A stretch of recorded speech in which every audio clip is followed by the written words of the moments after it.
It would just completely show you out. But apart, you know, wouldn't it? I don't know about being in the bedroom. I've never really been out. Can you imagine it being a married couple and you're both professional dancers? That should be good. My goodness. You would think there'd be a few fireworks in the bedroom department, wouldn't you? But let's find out. Let's ask some really intimate personal questions of our next guest. One of Strictly Comes Dancing's best-loved dancers. She triumphed with Darren Gough and came runner-up with Matt Dawson. Who'd ever have thought a 14-stone rugby player would ever trip the light fantastic or a beefed-up bowler could mambo like a good one? Well, now she's giving you your chance to samba off a few pounds. And 1, 2, 3, 4. Feel the twist through the middle. 6, 7. You're going to go to the side. 1, 2, 3. Tap. 4, 8. 4. That was very good. If you do that a few times, pounds would fall off and you will have the waist you've always wanted. And now that you've learned the salsa moves, the rest will come much easier. Hey. Please welcome star of Strictly Come Dancing, Lilia Kopylova.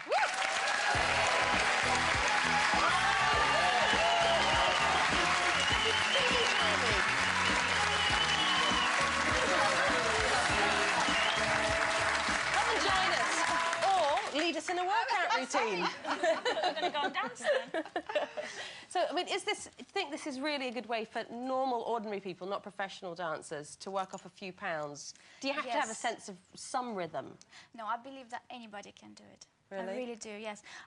It might come difficult at first, but I think that a challenge is good.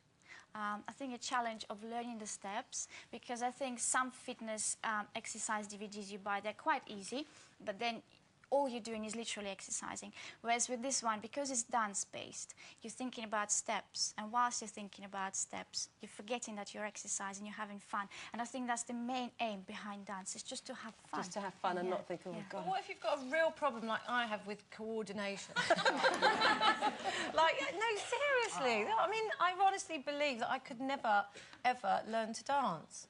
Because I can't equate the instruction. It doesn't match the feet. Do you know what I mean? It will come. Do you think so? Yes, yes. How long would I have to watch that DVD in order for me to learn to dance? About 8 years. 8 years.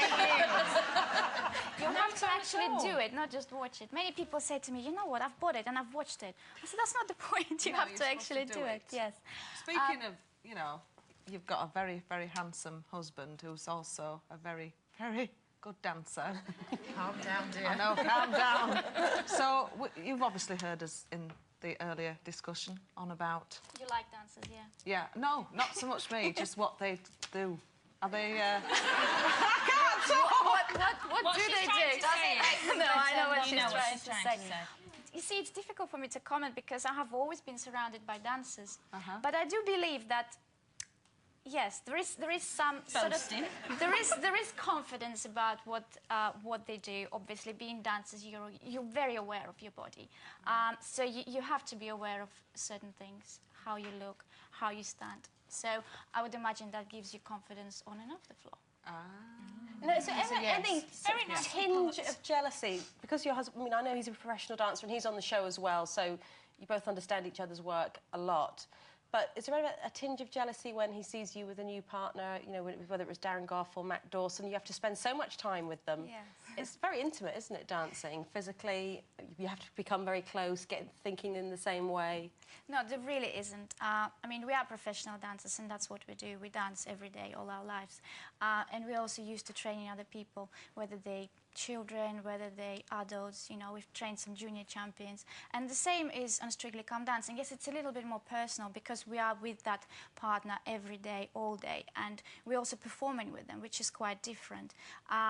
But, you know, we are looking at professional levels, so really there is no jealousy. There's no jealousy there. So how difficult is it to work with your husband, like, day in, day out, every day? Do you get on? Do you argue? It's hell. No.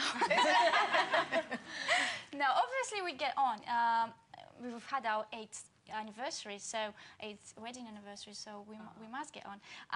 Sometimes it's difficult, but, you know, because we have similar interests and we are both dancers and we do the same thing, I suppose it just makes sense to us. Who's been the best technically for you to teach in the Strictly Amongst my partners? Oh, that's, you know what, I hate that question. When people ask me, who's your favourite and who is the worst, who was the best? It's unfair to say, isn't it? Because they're all professional in their own field and they bring something to the Strictly. Let's say with Alec, he was a singer, so it was very much from musical background. He knew what he was talking about when it was, you know, when he was listening to the music. With Darren Goff and Matt, they were both sports people, so they had that confidence about themselves. They had competitiveness. They wanted to prove to themselves that they can do it. So, you know, and mentally also, they were very, very good mentally, because to take the judgment from those judges every Saturday who tell you you're not that good, to then go back into the studio and come back at them and prove that actually we can do it, you know, that's really, really hard. Well, I would say sort of your victories on the TV programme speak volumes about, I'm sure you're a great teacher in Latina science. Thank you so much for joining us today. Will you please join me in thanking Lilia Kopylova.